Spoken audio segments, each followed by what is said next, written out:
What do I think of Pope Francis, and what do I think about how other traditional Catholics think about Pope Francis? So, for starters, if anyone was hoping for a big reveal on my take on Sedevacantism, or admitting that I'm a Sedevacantist, or going hardline against them and being more fraternity St. Peter, SSPX, etc., and everyone else is wrong, you're going to be disappointed. My position, and I do plan on making videos at some point in the future on why I think this, and why I think, to some degree, all the positions of SSPX, FSSP, and yes, even Sedevacantists are within the realm of possibilities. Fully plan on making videos like that in the future, but that is not what this video is about. This video is going to be about my personal opinions on some of the things that Pope Francis has said, and how traditional Catholics and mainline Catholics react to some things that he does, and what I think is good and bad about that. And spoiler, I got criticism for everyone. So, Pope Francis, for anyone who is not aware, from a traditional Catholic standpoint, is a highly controversial figure. As you can imagine, I'm going to speak main audience intended for this is non-traditional Catholics, because that seems to be the main people who watch my videos. We do not like Pope Francis. Why not? Well, he suppressed public traditional Latin masses, essentially called us suicidal cultists who cannot get with the times. Name me a person who would find that name me a person on earth of any religion, any background, who, if you publicly said that about them and labeled your group of people as such as that, would find that reconciling, appealing, or nice, or pleasant. And now, again, not saying that there aren't trads who have problems, and not that there aren't trads who lack charity, but there are also a lot of traditional Catholics who are very kind and charitable. I met a lot of traditional Catholics who will go out of their way to get people to go to Mass. I met a lot of trad Catholics who've done a lot of charity work, even in their dioceses, and on their own, honestly. And I've met trads who are racist and trads who are left-wing, actually. Yeah, they're actually, to some, within certain confines, of course. We are socially conservatives by and large. Trads come in all shapes and sizes, though we do certainly tend to conservatism side, and we do like the traditional Mass, and we adhere to all the old doctrines, etc. But even then, I've had people who attend the traditional Mass and SSPX masses who, they're not fully traditional. I wouldn't call them that, but they do like the Latin Mass. And I've seen leftist traditional Catholics say they like the traditional Latin Mass and think it's a beautiful liturgy. So, to see Pope Francis label all these people as extremists, as uncharitable, as suicidal, as disobedient, many of whom, honestly, yeah, of course, we're not going to take that well. There was actually a joke about, among SSPXers, about how, Traditionis Custodes, Pope Francis' decree restricting the Latin Mass, how it negatively affected the SSPX. He said, I want to know where Campian local bishop complained about how Fiducia Supplicans is massively negatively affecting my parish, he said. I go to an SSPX chapel, and since Traditionis Custodes, you cannot find any rational parking space near the church anymore. And I know a lot of people started going to SSPX because of that. And I remember there was even one test guy who started coming right after the decree. He literally said the reason he started going to SSPX and was convinced that SSPX is the way to go is, he says, quote, they hate us. Pope Francis' actions actually massively undermined even those who, so for those who are trads within the mainline diocese, it actually did a lot to undermine their work and telling SSPX that, they should be at Rome. They'll be fine there. They'll be safe. They'll be taken care of there. All it did was tell Sedevacantist and SSPXers that they were right. And it did not go very well. And honestly, SSPX seems to have a point. It did send a message that people of this liturgical tradition are not welcome in the church. And what, am I wrong? and that most people saying that they should obey. Yeah, you're not gonna. Yeah, the roles were flipped, and they have been flipped in the past. So I know it. Yeah, you would, you would freak out if the Vatican II, if you had a pope who was suppressing Vatican II, for example, you would probably freak out. You would constantly freak out about. I'm going to mention something that Pope Francis has said, that a lot of leftists are just freak out and angry about it as well. They freak out and suddenly they forget that they need to be quote-unquote obedient all the time. Though, by the way, I should want to point out Didache chapter 11. If something is done that contradicts the faith by a teacher in the church, presumably even a pope, the rules are you're not supposed to obey and hear him. That is what the tradition is. That is what has been handed down, as well as the papacy. That is limit. The divine law does trump individual Roman pontiffs. And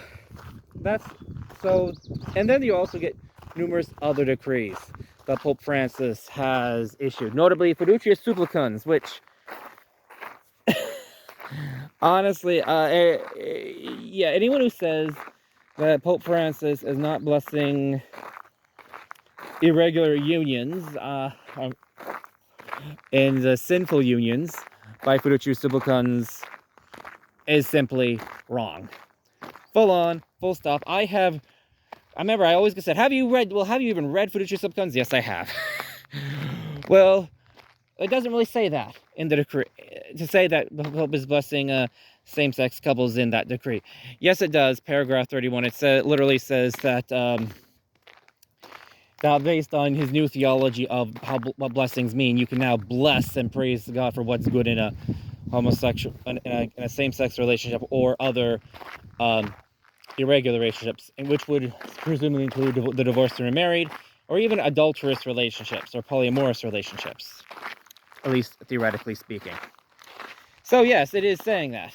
And I have further read, we haven't read the clarification. Yes, I have. It literally just said, oh, people are upset about this because they find it hard to accept. Give them time. Is literally all it really said. That was the clarification. Sorry, Romans 1:26-27. It is a sin. And theoretically, by this logic, if you can bless something, if it has any good in it at all, even if it's objectively evil, then theoretically you can literally bless the devil. The devil was created by God and his mercy over all his works.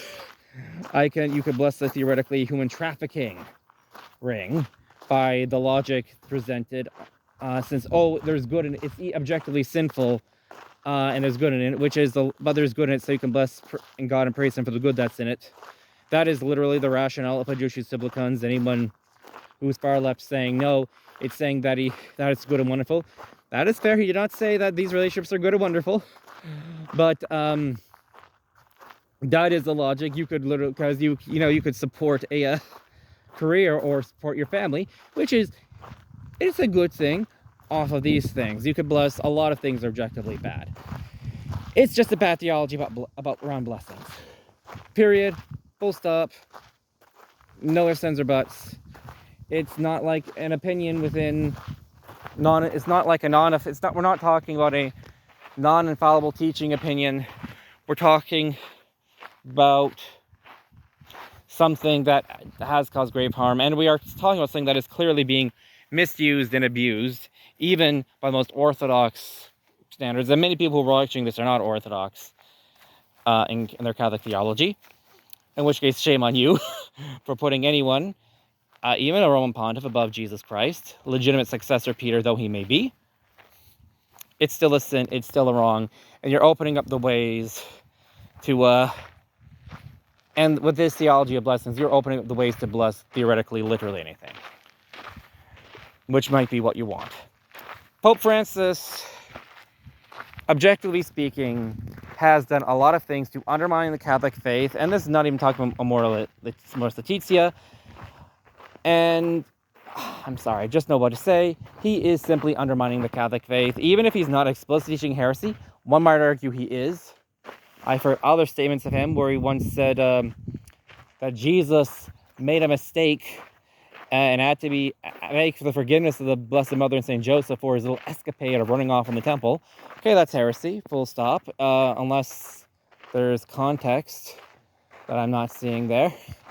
And I've looked up the original text, try to read in the original Italian and find out the words. I remember sitting down with someone, going over them with a dictionary. We couldn't find anything that could say that that statement was taken out of context or being misunderstood.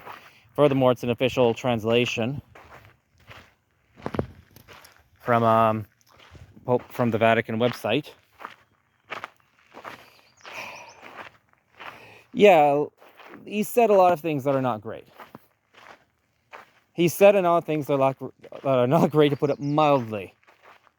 And please forgive my Canadian tendency to understate things. So, on that front, you get leftists who are celebrating these statements, which, honestly, I'll say this: the Catholic faith is not about Pope Francis or even the popes in of themselves. Yes, that's part of the Catholic faith, but it is about loyalty and obedience to Jesus Christ. If you're celebrating that church teaching is changing, you are a heretic, period, no matter what Francis is or is not, or what he did or did not say. Period, full stop, and you're not serious about following Jesus Christ. Period, no sins or buts. Then you get conservative Catholic Pope splainers.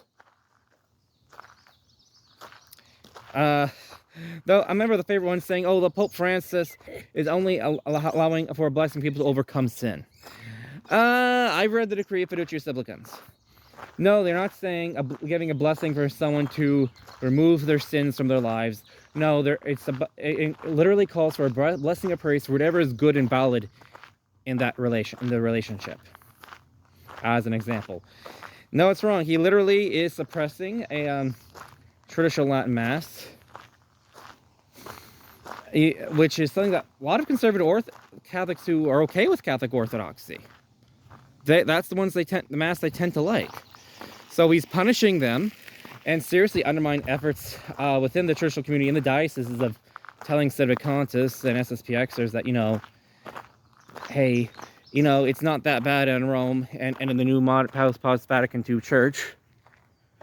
And honestly, since Pope Francis has come to the pontificate, based on interactions I've had with online, the number of Sedevacantists in the world, in my personal estimate, has probably doubled as far as those who are seeds. His pontificate from that point is a disaster. Then you get the world and its views of Pope Francis. I remember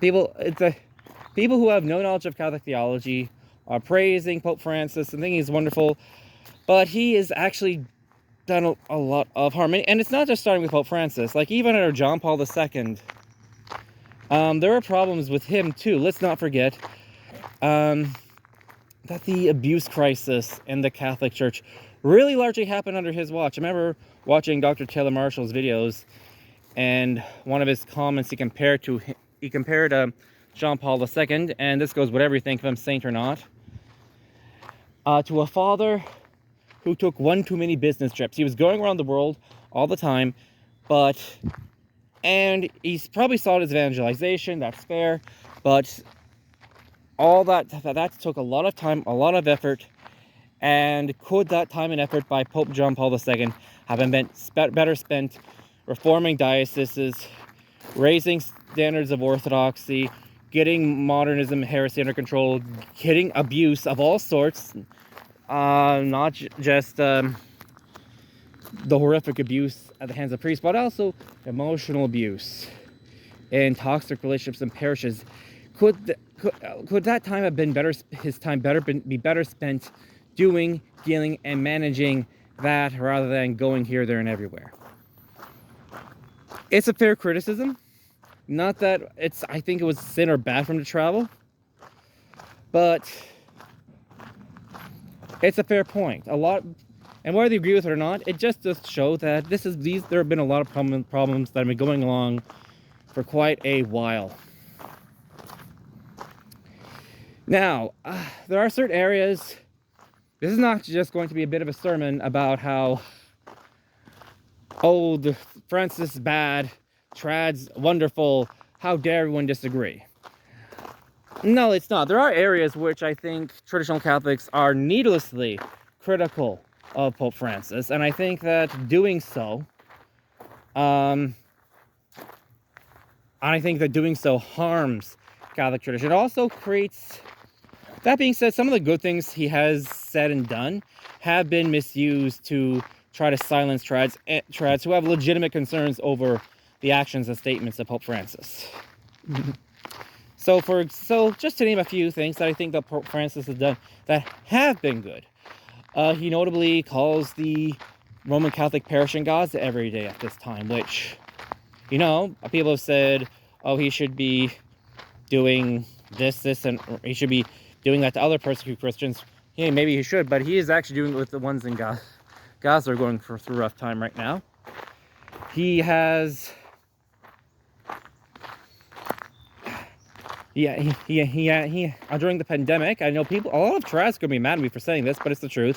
I think as a pope, I think he did a lot of good as far as a pandemic pope could do during the COVID-19 pandemic. Oh, but he approved vaccines. No, there was, and honestly, even the mainline Nova Sad Archdiocese was, and even to the degree, if you look at the SSPX and the stuff, though the SSPX priests are putting out as well, there seems to be a large consensus that vaccination was not bad.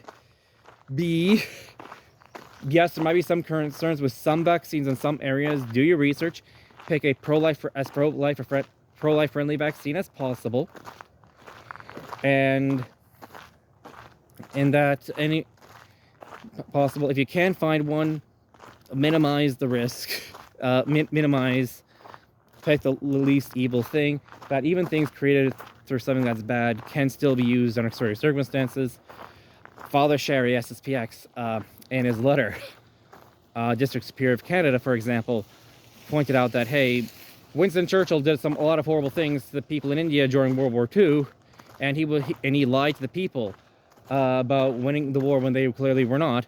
But that does not make it a sin to enjoy a life free of Nazism today, because you're benefiting from his lies.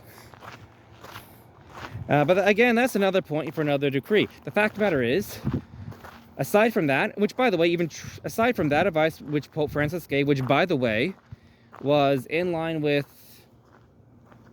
all pretty much anyone who was a priest, trad or otherwise, by and large, said when they actually did their homework and laid it out, said it's largely the same thing. They may have leaned towards certain getting vaccinated, some others as a result of that information, but they all agreed on the basic rules. For someone who's taking care of things globally, there's no way Pope Francis could have stopped vaccine rollouts, even had he wanted to in this day and age. Like, name me a single country on earth where that would have been the case. Like, even in conservative, compared to conservative nations like the United States, most of them are not Catholic. It just would not have worked. He did, however, do a lot of good with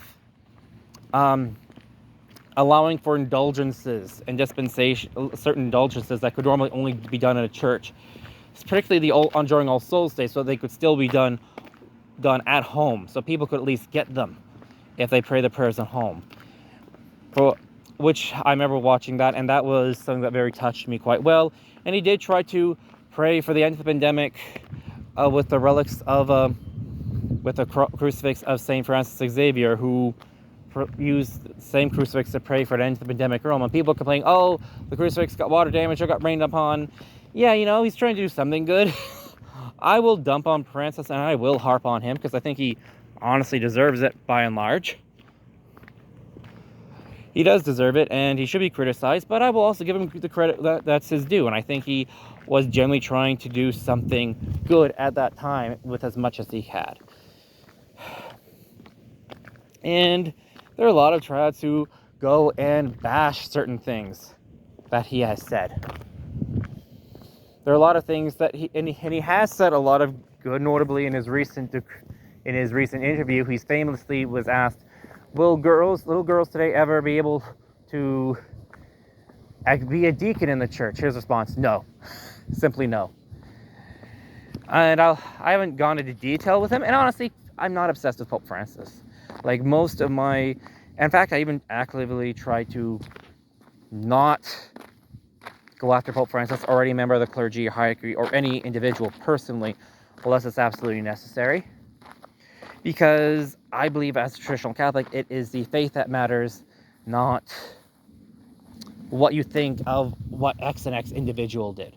Like, I might have some bad information, okay, your opinion of Pope Francis is a quack, but you believe X and X and X, okay. Do you believe that X and X is a sin? Yes, okay. Would you ever do this? No, okay. You're Orthodox. I think you're nutty in every other case. I think you're denying reality, but okay, you're good, faithful, Catholic, faithful tradition.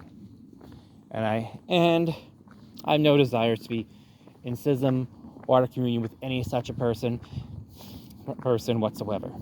Period, full stop.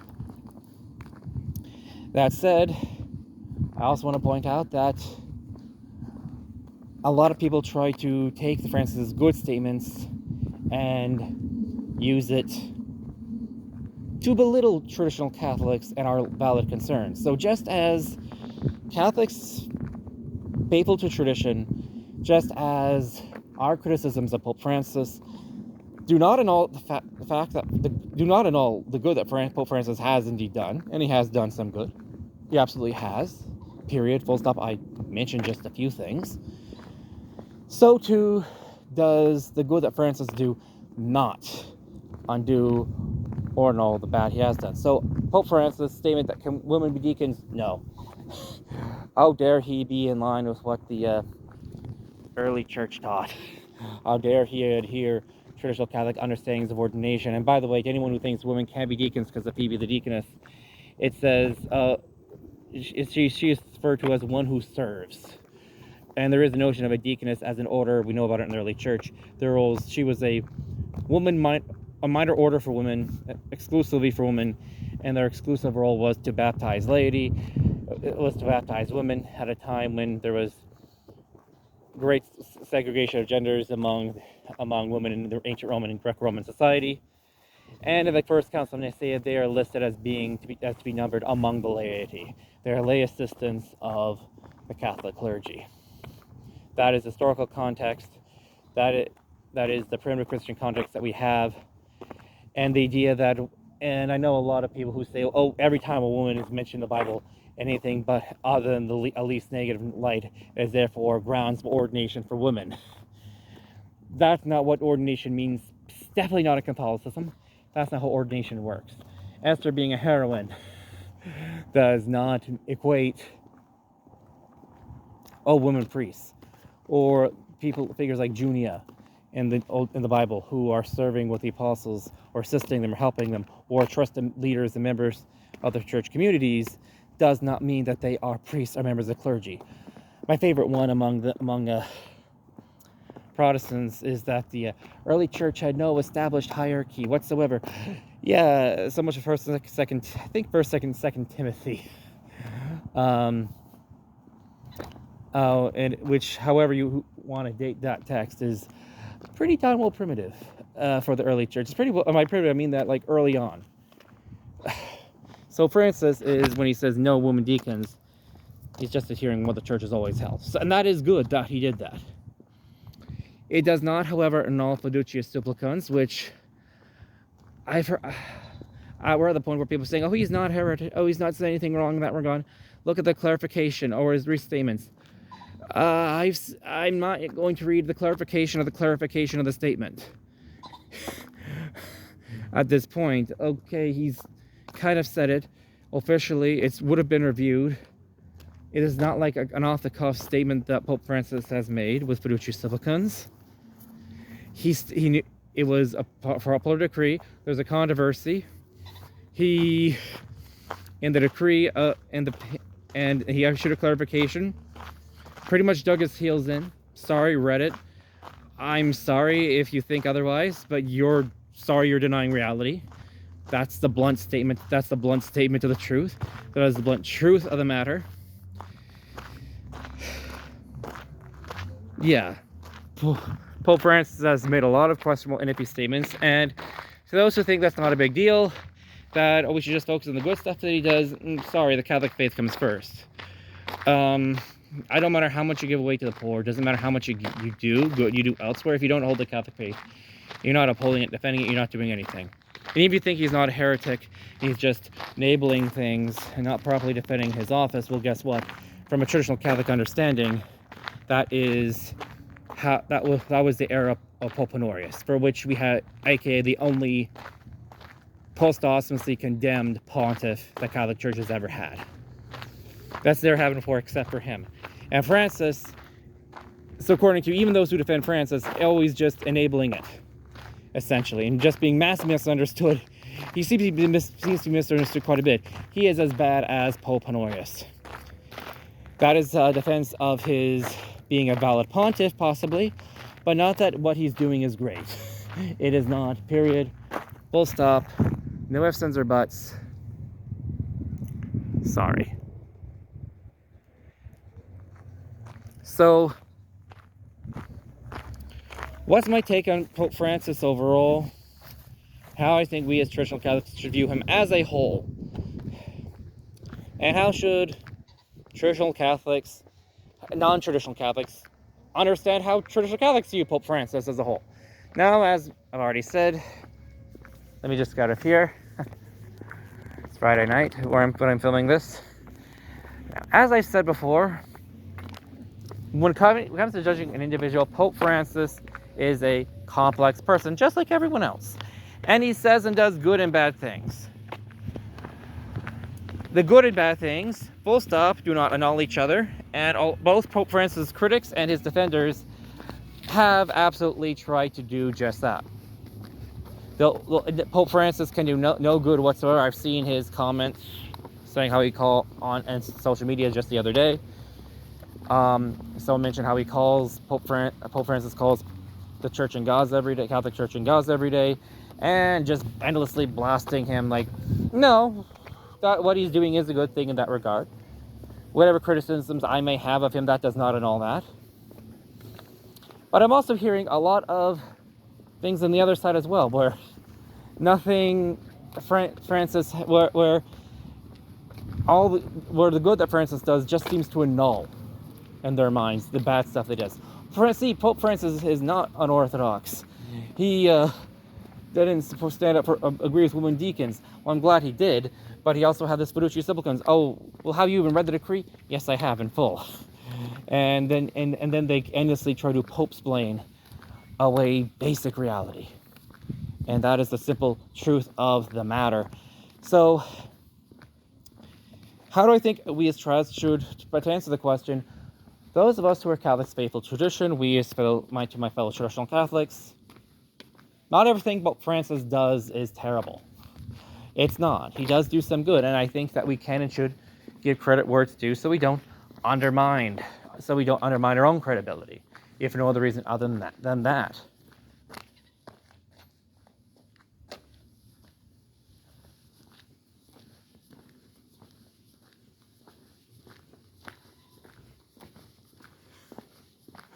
Sorry, walking near someone's dog. I don't think we should I think for no other reason other than not wanting to undermine our own credibility. And honestly, for charity's sake, we shouldn't ignore the stuff that he does. At the same time, we also need to stand against people who overdo it. He has said iffy, questionable things. He has done some very uncharitable things to Catholic faithful true tradition. His actions have, at the very least, enabled heretics. notably with Fiducia Supplicans. And his work has clearly probably doubled the ranks of Sedevacantists, at the very least. And that is equally true.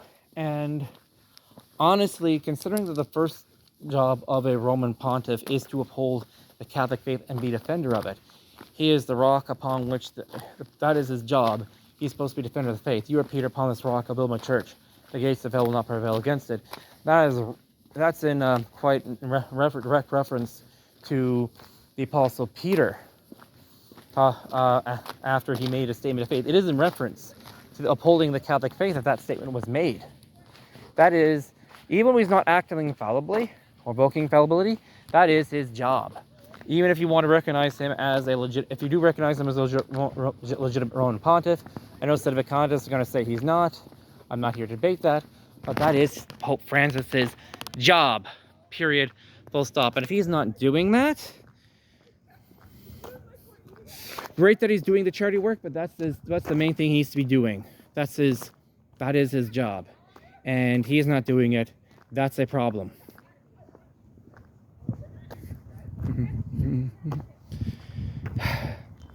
So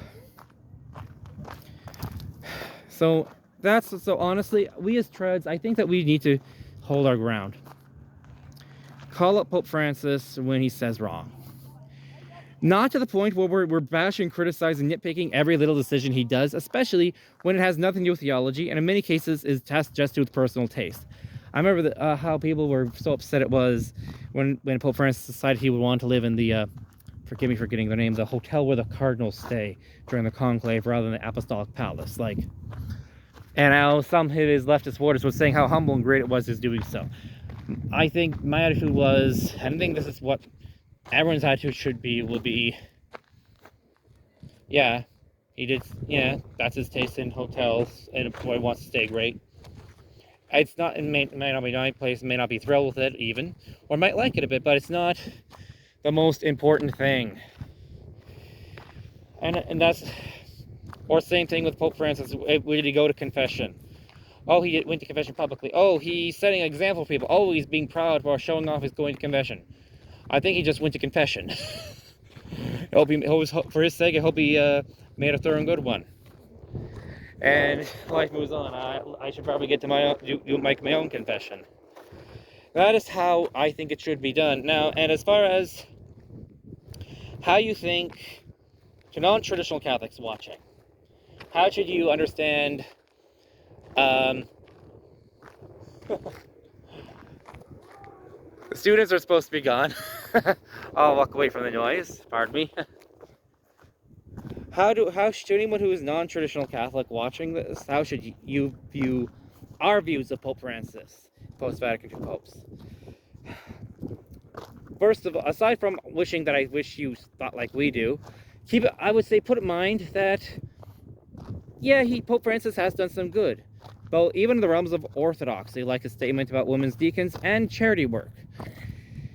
He has also done a lot of things that are not so nice. And I'm sure most of you can understand why, hey, if someone said, hey, you're all a bunch of extremists, and I'm going to make sure, even to those of you who are in the church and following me, I'm making sure you aren't going to have your right of mass that you had for all these years because I don't like you. And you're all suicidal extremists for not going along with me. Most of you, I'm sure most of you on some level, maybe even within a church context, or elsewhere, can probably gather why that does not why we would not like Pope Francis. That it's not all just a sin of pride, because a lot of things he's attacking has to do with not just our personal taste in liturgy, but also our values as Catholics and as Christians. Of course, we're not going to be okay with it. Name me a person who would be. I would. And so such things can make, and so when it happens legitimately, sometimes it can start paranoia and make us uncharitable. And we start criticizing for things where there's really no problem. And honestly, this is something that happens with every position. I've seen it every election candidate in the United States. And look, on a political level. And yes, I'll talk politics a little bit simply because it's a good parallel in another area where this happens. So I live in Canada. Pierre Poilievre has absolutely said things that I like. He says that we need to have Canada has a drug problem and that massive legalization is not so great. Completely agree. Pierre Elliott Trudeau is far better when it comes to a social safety net.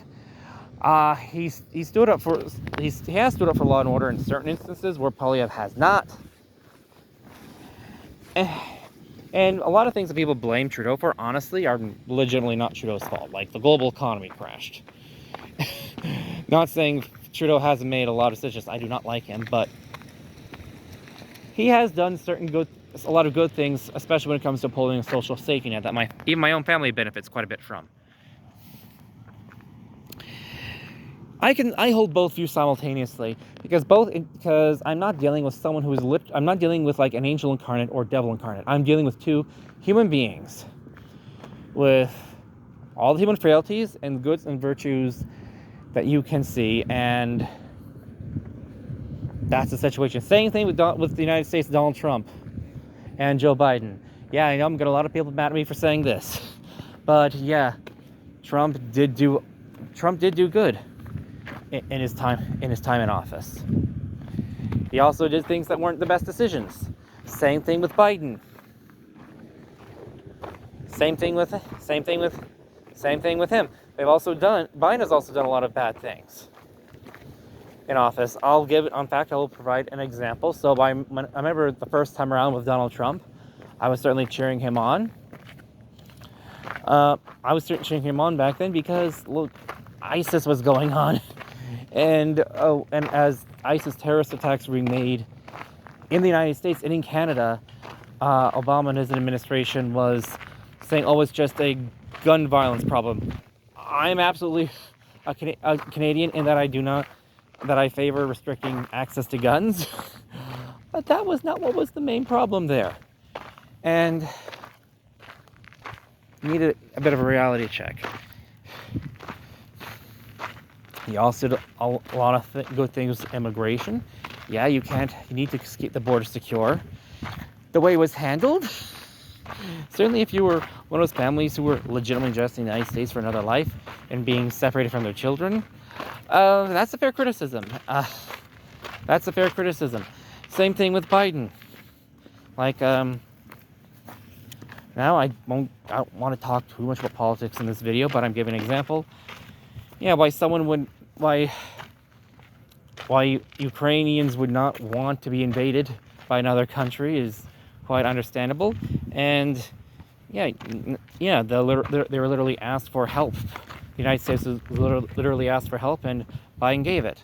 I don't think that's a vice on Biden's part. Whatever else I may think of Biden, Zelensky, or Putin, or anyone else, I think that's a fair position, a fair point. That being said, it's been going on for a while now, and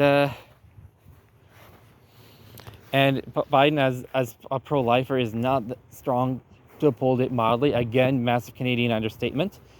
Trump did get a lot of pro-life judges, and the economy is tanks. And while do I specifically blame Biden for that? No. That being said, it's not the job of the government to fix the economy. In reality, in practice, yeah. Like, the people are suffering, do something. Now, I'm not going to endorse any of these politicians. That said, a lot of you can see the pros and cons for each of them. Even just like one thing. Okay, you got one thing right and everything else is garbage. But the reality is these are all human beings. These are all individual human beings, and you should not, and to say that they're all good or all bad is to deny reality. It is to deny reality. Same thing goes with Pope Francis. He does a lot of good. I'm sure he does a lot of good. He's done a lot of good, and he has done a lot of good. I've seen it Good for him.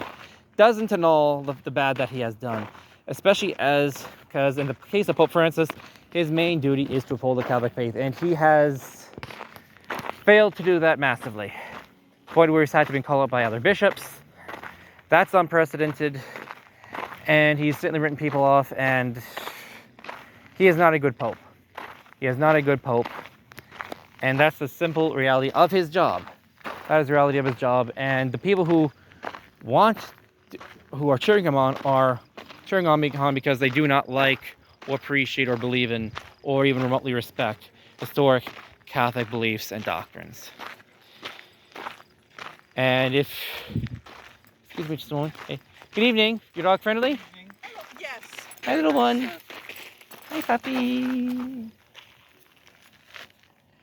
He just gets a little shocked. Yeah. It's okay. Yeah. Anyway, okay. Yeah, sorry for that.